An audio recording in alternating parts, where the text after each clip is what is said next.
வணக்கம்.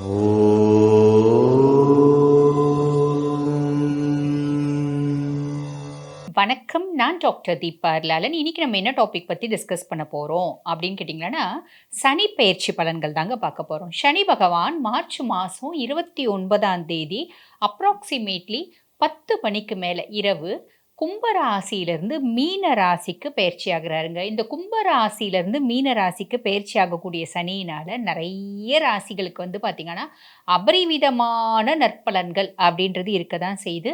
மறக்கவும் முடியாது, மறுக்கவும் முடியாது, மறைக்கவும் முடியாது. என்ன அப்படின்னா, ஒரு சில ராசிகளுக்கு கண்டிப்பாக ஒரு சில தீய பலன்கள், நெகட்டிவ் இம்பேக்ட்ஸ் அப்படின்றத ஏற்படுத்த தான் போகிறாரு. சனி பகவான் கிட்டேருந்து ஓடவும் முடியாது, ஒளியவும் முடியாது. அப்படிப்பட்ட நெகட்டிவ் இம்பேக்ட்ஸ் எந்தெந்த ராசிகளுக்கு வரப்போகுது, எந்தெந்த ராசிகளுக்கு ஒரு அமேசிங்கான எக்ஸலண்ட்டான ஒரு பெனிஃபிட்ஸ் வரப்போகுது அப்படின்றத இந்த பதிவில் பார்க்குறாங்க.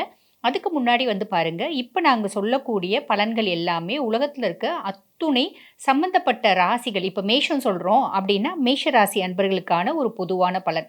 ரிஷபம் சொல்கிறோம் அப்படின்னா ரிஷபராசி அன்பர்களுக்கான ஒரு பொதுவான பலன்.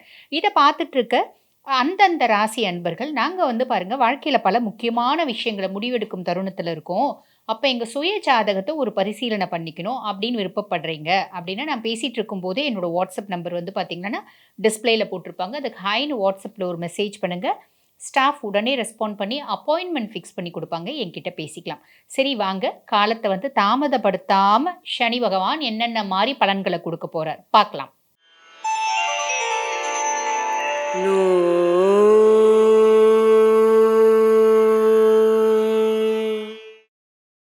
வரிசையாக பாருங்க, நம்ம இந்த சனி பெயர்ச்சி பலன்கள் தாங்க பார்த்துட்டு இருக்கோம். அந்த வரிசையில் இப்போ என்ன ராசியை பற்றி பார்க்க போகிறோம் அப்படின்னு கேட்டிங்கன்னா, விருச்சிக ராசி அன்பர்கள் உங்களை பற்றி தான் பார்க்க போகிறோம். பொதுவாக விருச்சிகத்தை பற்றி சொல்லணும் அப்படின்னா, செவ்வாய் ஆதிக்கம் பெற்ற ஒரு பர்சனாலிட்டிஸ். சந்திரன் நீச்சம் அடையக்கூடிய ராசி விருச்சிக ராசி. பொதுவாக சந்திரன் நீச்சம் அப்படின்றதுனால மைண்ட் வந்து எப்பயுமே ஒரே மாதிரி ஸ்டேபிளாக இருக்கும் அப்படின்னு சொல்ல முடியாது. ஆனால் மைண்டை மட்டும் ஸ்டேபிள் ஆக்கிட்டீங்க அப்படின்னா, விருச்சிகத்துக்கு ஈடு இணை எந்த ராசியும் கிடையாது. அந்த அளவுக்கு ஆளுமை பெற்றவங்க இந்த விருச்சிகம், ஸ்கார்பியன்ஸ். விருச்சிகத்தை பற்றி சொல்லணும்னா இன்னைக்கெல்லாம் சொல்லிகிட்டே இருக்கலாம். பட் பியாண்ட் தட் ஜென்ரலாக ஒரு வார்த்தை சொல்லுவாங்க. விருச்சிகத்தில் வந்து பார்த்தீங்கன்னா, இந்த ராகுவும் கேதுவும் உச்சம் அப்படிம்பாங்க. ரிஷபத்தில் ராகுவும் கேதுவும் நீச்சம் அப்படிம்பாங்க. இதுக்கு பெருசாக ப்ரூஃப் கிடையாது. பட் இருந்தாலும் ஜோதிடர்களோட பல பேரினோட கருத்து. அதனால நானும் உங்களுக்கு சொல்கிறேன். சரிங்களா? அப்படிப்பட்ட விருச்சிக ராசி அன்பர்கள் நீங்கள் என்ன பண்ணணும் அப்படின்னா, பொதுவாகவே வந்து பார்த்தீங்கன்னா, இந்த விருச்சிகனோட லைஃப்பில் கண்ணீர், கம்பளை அப்படின்றது ஒரே ஒரு ஸ்டேஜான இருக்குங்க. அவங்க வந்து பார்த்தீங்கன்னா, ரொம்ப கஷ்டப்படுவாங்க, ஏமாறுவாங்க. ஆனால் அந்த ஏமாற்றத்தை வந்து என்ன பண்ணுவாங்க அப்படின்னு கேட்டிங்கன்னா, அந்த தடைக்கல்ல படிக்கல்லா மாற்றி முன்னேறுவாங்க. இது விருச்சிகத்தினோட எக்ஸ்ட்ராடினரி கேரக்டர். அவங்க ஏமாறுறாங்க, கஷ்டப்படுறாங்க, அழறாங்க, கண்ணீரும் கம்பளையுமா உட்கார்றாங்க. ஆனால் அதையே ஒரு காரணமாக எடுத்து மேலோங்குவாங்க. ஸோ இதெல்லாம் வந்து விருச்சிகத்தினோட ஒரு அமேசிங் கேரக்டர் அப்படின்னு சொல்லலாம். அப்படிப்பட்ட விருச்சிக ராசி அன்பர்கள் உங்களுக்கு வந்து பாருங்க, அர்த்தாஷ்டம சனி இருந்தாரு. நிறைய பிரச்சனைகள், கஷ்டம், இன்னல்கள். நிறைய பேர் வந்து பார்த்தீங்கன்னா, பயணத்தினால வந்து பார்த்தீங்கன்னா, எலும்பு ஃப்ராக்சர் ஆனது, எலும்பு சம்மந்தப்பட்ட நோய் வந்தது, ராடு வச்சது. அதே மாரி பார்த்தீங்கன்னா, கொஞ்ச நாள் முடங்கி இருந்தது. அந்த மாரி இருந்துச்சு. நிறைய பேருக்கு ஹெல்த் இஷ்யூஸ். அதுவும் ஹெல்த் இஷ்யூஸும் வந்து பார்த்தீங்கன்னா, எலும்பு சார்ந்த பிரச்சனைகள், நுரையீரல் சார்ந்த பிரச்சனைகள் இதனாலெல்லாம் கஷ்டப்பட்டீங்க. ஆனா, இப்ப இந்த விருச்சிகத்துக்கு 4ஆம் பாவத்துல இருந்த சனி பகவான் 5ஆம் பாவத்துக்கு போறார். அதாவது மீனத்துக்கு போறதுனால பஞ்சம சனியா இருக்காரு. இப்ப பஞ்சம சனி என்ன பண்ணுவாரு அப்படின்னா, நம்மளுக்கு இது எதுக்கெல்லாம் பஞ்சம் இருந்துச்சு, அதெல்லாம் வந்து தீர்க்க போறாரு அப்படின்னு அர்த்தம். புரியல அப்படின்னு நெனைக்கிறேன். அதாவது பொதுவா விருச்சிகத்துக்கு மனநிறைவு அப்படின்றது வரவே வராது. பயம் அப்படின்றது போகவே போகாது. இது 2த்தையும் சனி பகவான் இப்ப குடுப்பாரு. இந்த பஞ்சம சனியா வந்திருக்கவரு மனசுல திருப்தி, மனசுல சந்தோஷம். பரவாயில்லப்பா, நல்லா இருக்கும்பா, ஹேப்பியா இருக்கும்பா அப்படின்ற ஒரு ஃபீலிங்க விருச்சிகத்துக்கு குடுப்பாரு. இது ஒரு பெரிய விஷயம். அதே மாரி விருச்சிகத்துக்கு எப்பயுமே ஒரு இனம் புரியாத பயம் அப்படின்றது இருந்துட்டே இருக்கும். இனம் புரியாத குழப்பம் அப்படின்றது இருந்துட்டே இருக்கும். மூட் ஸ்விங்ஸ், இரிட்டபிலிட்டி இதெல்லாம் இருக்கும். ஏன்னா சந்திரன் நீச்சம் இல்லைங்களா? அதெல்லாத்தையும் நார்மல்சி கொண்டு வந்து குடுப்பாரு அப்படின்னு சொல்லலாம். நெறைய விருச்சிக ராசி அன்பர்கள் சாதனை படைப்பீங்க. நீங்க என்ன தொழில் செஞ்சாலும், அந்த தொழில்ல ஒரு அப்லிஃப்ட்மென்ட் அப்படின்றது வரும். அந்த தொழில் 4 பேருக்கு உங்கள தெரிய வரும். பரவாயில்லப்பா, இந்த பையன் நல்ல டேலண்டா இருக்கானே! இவ்ளோ நாள் இவன பத்தி நம்மளுக்கு தெரியவே இல்லையே! அப்படின்ற ஒரு கிரெடிட்ஸ் வரும் உங்களுக்கு. இவ்ளோ நாள் எது செஞ்சாலும் பெருசா கிரெடிட் இல்ல, ஒரு சபாஷ் இல்ல, ஒரு ஒரு என்ன சொல்றது, ஒரு 4 வார்த்தை நல்ல வார்த்தை கூட யாரும் உங்க ஹையர் அஃபிஷியல்ஸ் பேசியிருக்க மாட்டாங்க. வொர்க் ஸ்பாட்ல பெருசா உங்களுக்கு ஒரு சப்போர்ட்டிங் ஹேண்ட் இல்ல, எதுவுமே இல்ல. அது எல்லாமே உங்களுக்கு இப்ப கிடைக்கக்கூடிய காலகட்டம் அப்படின்னு சொல்லலாம். நெறைய விருச்சிக ராசி அன்பர்கள் வந்து பார்த்தீங்கன்னா, அ வழக்கு பின்னாடி ஓடிட்டு இருந்தீங்க. அது வந்து சொத்து தகராறு, அந்த பிரச்சனை, இந்த பிரச்சனை இப்படி ஏகப்பட்ட பிரச்சனை. கோர்ட்டு, கேஸ்ன்னு அலைஞ்சிட்டு இருந்தீங்க பார்த்தீங்களா? அதுக்கெல்லாம் வந்து பார்த்தீங்கன்னா, சாதகமான தீர்ப்பு வரத்துக்கு நெறைய வாய்ப்பு உண்டு அப்படின்னு சொல்லலாம். ஸோ வேலையில முன்னேற்றம், தொழில்ல அதிகப்படியான கவனத்த செலுத்துறது, ஓடி ஓடி உழைங்க. ஓடி ஓடி உழைக்கிறதுக்கான பலன் கண்டிப்பா கிடைக்கும் அப்படின்னு தான் சொல்லணும். அந்த பலன்ல எந்தவித எள்ளளவும் குறைவில்லாத உழைப்புக்கேத்த வருமானம் அப்படின்றத பஞ்சம் இல்லாத இந்த பஞ்சக சனி குடுக்க போறாரு. பஞ்சம சனி குடுக்க போறாரு அப்படின்னு தான் சொல்லணும். நெறைய பேருக்கு வந்து பார்த்தீங்கன்னா, தொழில்ல மேன்மை, முன்னேற்றம், அதனால பொருளாதாரத்துல ஒரு மேன்மை, செல்வம் நெறைய சேரும், வசதி வாய்ப்பு சேரும் அப்படின்னு தான் சொல்லணும். அதுக்கடுத்து சனி பகவானோட சனி வந்து பார்த்தீங்கன்னா, உங்களுக்கு லார்ட் ஆஃப் 3 அண்ட் 4. அதாவது இளைய சகோதரர் தைரியஸ்தானத்துக்கும் அவர் தான் அதிபன். சுக தாயார் ஸ்தானத்துக்கும் அவர் தான் அதிபன். அவர் தான் இப்ப 5ஆம் பாவத்துக்கு போறார். சனியினோட பார்வை 2ஆம் பாவத்துல விழுது.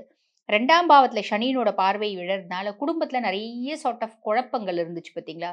குட்டி, குட்டி பஞ்சாயத்து முதல் கொண்டு ஒரு பெரிய பஞ்சாயத்து வரைக்கும் குடும்பத்துல இருந்துச்சு. அந்த பஞ்சாயத்தெல்லாம் அவர் சார்ட் அவுட் பண்ணி வைப்பாரு. குடும்பத்துல நிம்மதி, சந்தோஷம், குதூகலம் அப்படின்றது கிடைக்கும் அப்படின்னு சொல்லலாம். அதுக்கடுத்து சனி பகவானோட பார்வை 7ஆம் பாவத்துக்கு விழுது. கலத்திர ஸ்தானத்துல விழறதுனால ரிலேஷன்ஷிப் இருக்கவங்க, அந்த ரிலேஷன்ஷிப்ல கான்ஃப்ளிக்ட்ஸ். ஹஸ்பண்ட், ஒய்ஃப் இருக்காங்கன்னா, அந்த ஹஸ்பண்ட் வந்து விருச்சிகமா இருக்காங்கன்னா, ஒய்ஃபோட ஒரு மனமுட்டங்கள், மனக்குழப்பங்கள், மனசஞ்சலங்கள், அந்யோன்யம் அப்படின்றது இல்லாம இருக்கிறது. தாமரை இலையில தண்ணி மாதிரியே ஹஸ்பண்ட், ஒய்ஃப் இருந்தது. இதெல்லாம் வந்து பார்த்தீங்கன்னா மாறும். இது ஹஸ்பண்ட், ஒய்ஃப் மட்டும் இல்லைங்க. இப்போ ஒரு பிசினஸ் பண்றீங்க அப்படின்னா, பார்ட்னர்ஷிப்ல பிசினஸ் பண்றீங்க அப்படின்னா, அந்த பார்ட்னர்ஸ்க்கு நடுவுல கருத்து வேறுபாடெல்லாம் இருந்துச்சு பார்த்தீங்களா? அர்த்தாஷ்டம சனியும்போது அப்படியே ஓடுச்சு. அப்படியே புகஞ்சுகினே இருந்துச்சு. அந்த புகஞ்சினே இருந்தது ஒரு சிலருக்கு கபீர்னு எரியவும் எரிஞ்சுச்சு. அந்த புகஞ்சினே இருந்ததுல அப்படியே வந்து பார்த்தீங்கன்னா, அப்படியே கூலிங் ஆயி புகைன்றது சுத்தமா இருக்காது. அந்த பார்ட்னர்ஸ்குள்ள இருந்த மனமுட்டங்களும் வந்து பார்த்தீங்கன்னா, சார்ட் அவுட் ஆயிடும். அதேமாரி ஹஸ்பண்ட், ஒய்ஃப்குள்ள இருந்த மனஸ்தாபங்களும் சார்ட் அவுட் ஆயிடும் அப்படின்னு சொல்லலாம். அதுக்கடுத்து சனியினோட பார்வை 11ஆம் பாவம். லாபஸ்தானத்த சனி பார்க்குறார். பொதுவா லாபஸ்தானத்த சனி பார்க்கும்போது, நம்ம சம்பாதிக்கிற ஒவ்வொரு காசும், நம்ம ஏதோ ஒண்ணு வாங்குறோம் அப்படின்னா, அது ஸ்திரமா இருக்கும். ஒண்ணும் இல்ல ஒரு வீடு வாங்குறோம் அப்படின்னா, நம்ம அனுபவிப்போம். நம்ம புள்ளைங்க அனுபவிப்பாங்க. சனி புள்ளைங்களுக்கு நல்லா இருந்துச்சுன்னா சரி. பெருசா வியாபாரம் பண்ணி வித்துட்டு நிக்க மாட்டாங்க. ஸ்திர சொத்து அப்படின்றது அமையத்துக்கு வாய்ப்பு உண்டு. சனி பகவான் 11ஆம் பாவத்துல இருந்தாலும் சரி, சனி பகவானோட பார்வை இருக்கு அப்படின்னாலும் ஸ்திர சொத்து. அந்த காலகட்டத்துல நம்மளோட வருமானம், அந்த வருமானத்த வந்து நம்ம ஏதோ ஒரு இன்வெஸ்ட் பண்றோம் அப்படின்னா, அந்த அசெட் வந்து நிரந்தரமா இருக்கிறதுக்கு நெறையவே வாய்ப்பு உண்டுங்க. அதுதான் வந்து ஒரு வார்த்தை சொல்லுவாங்க. "சனி கொடுக்கிறத யாராலும் கெடுக்க முடியாது.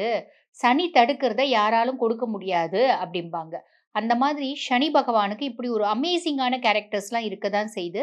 அந்த அமேசிங்கான கேரக்டர்ஸ்லாம் நெறைய பேர் சொல்றதில்ல. ஸோ, இதெல்லாம் வந்து பார்த்தீங்கன்னா, ஒரு பெரிய பிளஸ் அப்படின்னு சொல்லலாம். விருச்சிகத்துக்கு குரு ஃபர்ஸ்ட் வந்து ராகு. ராகுவ பத்தி சொல்லணும்னா, ராகு 4ஆம் பாவம். 4ஆம் பாவம் இருக்க ராகு என்ன பண்ணுவாரு அப்படின்னா, ஒரு உதாரணத்துக்கு சொல்லலாம். நம்ம ஒரு 2 தெரு தள்ளி நம்ம போக வேண்டிய இடம் இருக்கு. அப்டின்னா, அந்த 2 தெரு முன்னாடி அந்த போக வேண்டிய இடத்துக்கு டெஸ்டினிக்கு கொஞ்சம் முன்னாடி நிக்கிறோம். அங்க பெருசா பள்ளம் நோண்டிட்டாங்க. அப்ப என்ன சொல்ட்டாங்க, டேக் டைவர்ஷன். நீ வந்து அப்டி சுத்தி வா அப்டின்னா, நம்ம என்ன பண்ணணும், ஒரு 10 தெரு சுத்தி அந்த இடத்த வந்து ரீச் பண்ற மாரி இருக்கும். ராகு இத தான் ஏற்படுத்துவாரு. நம்ம செய்ற வேலைய முடக்கிட மாட்டாரு. ஆனா, ஒரு டேக் டைவர்ஷன் அப்டின்றத போடுவாரு. நம்ம சுத்தி, சுத்தி, சுத்தி அந்த இடத்துல வந்து உட்கார்ற மாரி இருக்கும். இது ராகு வந்து செய்யறதுங்க. புரியுதுங்களா? அதுக்கப்புறம் கேது 10ஆம் பாவம். அது வந்து பெரிய பிரச்சனை கிடையாது. கேத்து 10ஆம் பாவம் தொழில்ல அப்பப்போ ஒரு சார்ட் ஆஃப் காம்ப்ளிகேஷன்ஸ் வரும். ஆனா தொழில்ல வந்து பதவி உயர்வு அதெல்லாம் கிடைக்கிறதுக்கு வாய்ப்பு உண்டு. பிரச்சனை இல்ல. நெக்ஸ்ட் வந்து பாருங்க குரு பகவான் 8த் பிளேஸ். இந்த குரு பகவான் 8ஆம் பாவம் அப்படின்றது எப்படி இருக்கும் அப்படின்னா, இந்த குரு பயிற்சி முழுசும் ஒரு 4 மாசம் சூப்பரா இருக்கும். 2 மாசம் மீடியமா இருக்கும். 1 மாசம் கொஞ்சம் டல்லா இருக்கும். ஸோ பிளஸ்ஸு ஆ ஈக்குவலு, மைனஸ் அப்படி தான் இந்த வருஷம் ஃபுல்லும் அமையும் அப்படின்னு சொல்லலாம். ஆன் தி ஹோல் விருச்சிகத்துக்கு எப்படி இருக்கு? அப்படின்னா சூப்பரா இருக்குங்க. கவலையே பட வேண்டாம். இந்த ராகு மட்டும் கொஞ்சம் அப்படியே நம்மள இழுத்தடிச்சு செய்வாரு. ஆனா டெஸ்டினில ரீச் ஆயிடுவீங்க. கவலைப்பட வேண்டாம். எவ்வளோ சூப்பரா இருக்கு அப்படின்னாலும், நம்ம பரிகாரம் அப்படின்றது ஒண்ணு சொல்லுவோம். அந்த மாரி விருச்சிக ராசி அன்பர்களுக்கு பரிகாரம் என்ன அப்படின்னு கேட்டீங்கன்னா, ஹனுமன் சாலிசா பாராயணம் பண்றது. பொதுவா மனசு ரொம்ப வீக்கு அப்படின்றதுனால ஹனுமன வழிபாடு பண்ணும்போது மனசும் ஸ்ட்ராங்காவும், உடம்பும் ஸ்ட்ராங்காவும், நம்மளுக்கு வந்து நல்ல புத்தி தெளிவு அப்படின்றதும் கிடைக்கும். விருச்சிகம் சூப்பராவே இருக்கு. மனச மட்டும் கண்ட்ரோல் பண்ணுங்க. ஹனுமான வழிபாடு பண்ணுங்க. எக்ஸ்ட்ரார்டினரியா இருக்கும். வாழ்த்துக்கள்.